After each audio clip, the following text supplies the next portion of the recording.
which is Nine Perfect Strangers. All right, so this show is a Hulu show, Hulu original show, but it later after it premiered on Hulu, I guess it also premiered on Amazon Prime Video. Um, so I don't know exactly what's going on with that, but I saw it on Amazon Prime. We don't have Hulu here, but yeah, this show kind of came and went and nobody talked about it. But I thought it was pretty interesting and pretty good. I do think that it kind of hurt its popularity or any kind of buzz by being the weekly model, because nobody was talking about it, and there was not enough buzz from each episode to episode so that you can continue watching it without, leaving the show. I think it would have benefited a lot with the binge model. But yeah, apart from that, I thought that this was a pretty good show.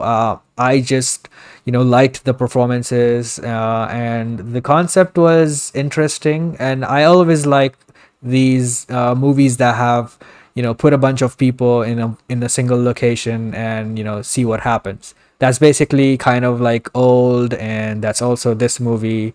And the next topic that we are going to talk about, which is Squid Game. So I like these kind of concepts for shows and movies that have this, um, and it was done pretty well here as well.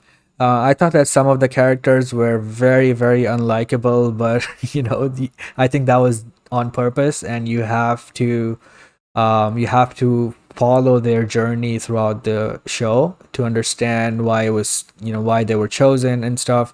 I thought that Nicole Kidman's character was amazing. She absolutely nailed it. This is the second show that she's in that she is absolutely nailed it. Like, the first one was The Undoing. I think that was, yeah, that was the one that I just thought that she was doing a pretty good job with this, the series format. And even here she's doing a pretty good job.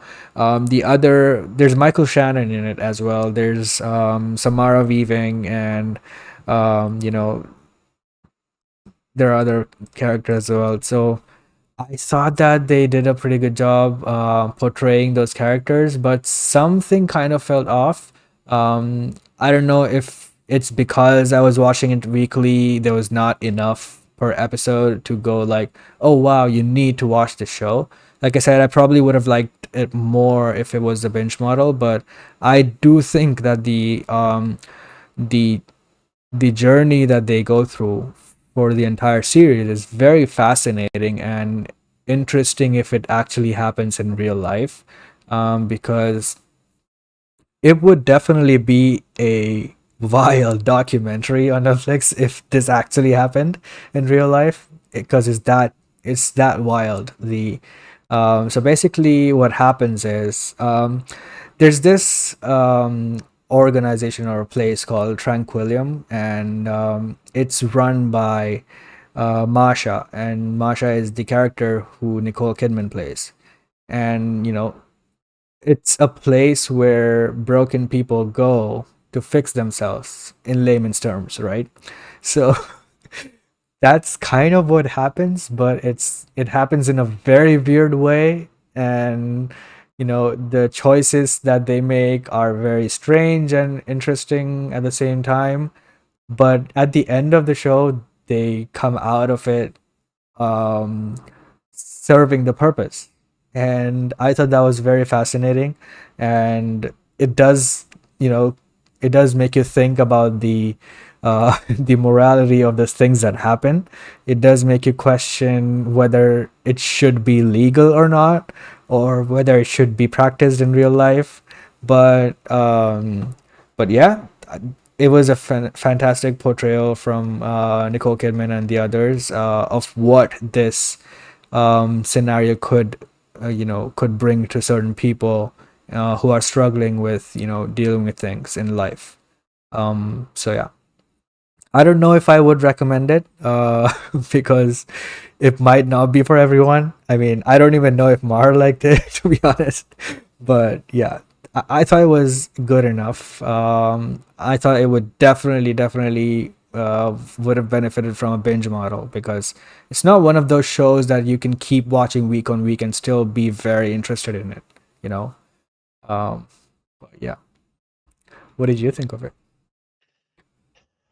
Yeah, so you have these nine strangers. They go to this place to kind of heal because they all have personal problems. Yeah, look, this show was it was boring at times. Yeah. You know, it's I will say if you're dealing with kind of mental health and stuff like that, maybe don't watch it because it's a very sad show. It deals with suicide, it deals with depression, it deals with things like that. So I don't know if I would watch it if I was dealing with those things. Maybe it would help certain people, but at times I just thought it was very sad.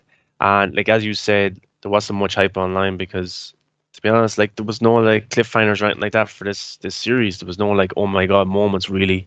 There was a few, but yeah, there's all great performance in it from everybody. Melissa McCarthy's in it, Nicole Kidman, but I just never felt attached, and I didn't really count down the days to the next episode. You know, I watched one like I think I went through 2 or 3 weeks without watching an episode, and then I just binged three of them in a row.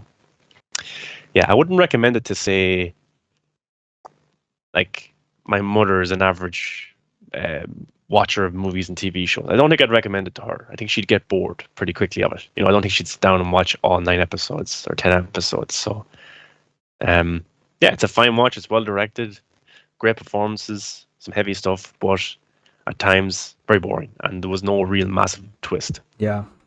which I was expecting. Yeah. So I will like we watched the one with Sydney Sweeney and Alexandra Daddario a few weeks ago. What was that called again on The White HBO? Lotus. Yeah, I think that was a little bit more interesting, Yeah. even though it didn't have a massive twist either. It was just the endings, the cliffhangers were better, and there was kind of a bit of mystery to some of the characters. Here, we kind of found out everything, and there was no oh my god moment for me anyway. Yeah. It's okay. I won't be watching it again. Yeah, me neither.